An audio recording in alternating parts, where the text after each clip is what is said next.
Hello'. মা দেউতাৰ মৰম সদায় মা দেউতাৰ মৰমেই হয়। যিমানে যিয়ে নহওক মা দেউতাৰ মৰমটো সদায় এটা বেলেগ ধৰণৰ।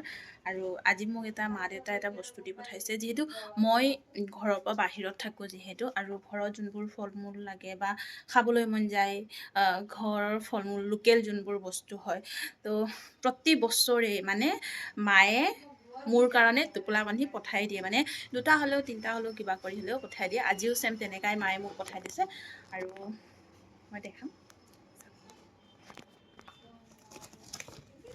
এইফালে আম, এয়া তাৰপাছত এইটো আইতাই দিছে বীজ জলকীয়া, আৰু এইফালে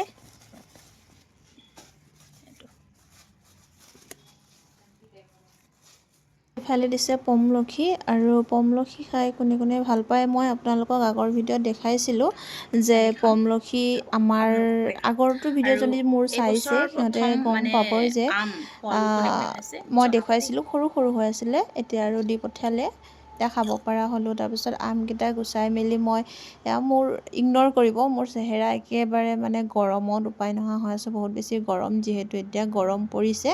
আৰু মই আমকেইটা এনেকৈ গুচাই ল'লোঁ।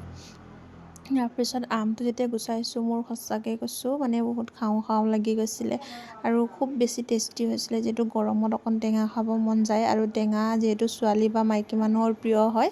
আৰু ইফালে বীজ জলকীয়াও যিহেতু আইতাই পঠাইছিলে, এইখিনি বীজ জলকীয়া দিয়ে খাইছোঁ।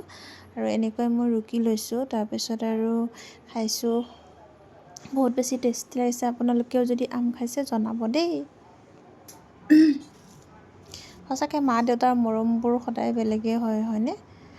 বাহিৰত থাকিলে ঘৰৰ ফল মূলবোৰ খাবলৈ মন যায়। আৰু দেউতা বহুত বেছি থেংক ইউ ক'ব লাগিব, কাৰণ কি সেইখিনি দি পঠোৱাৰ কাৰণে, যিহেতু ঘৰৰ ফল মূল হয় চবৰে খাবলৈ মন যায়।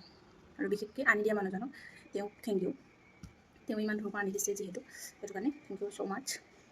বহুত টেষ্টি হৈছে।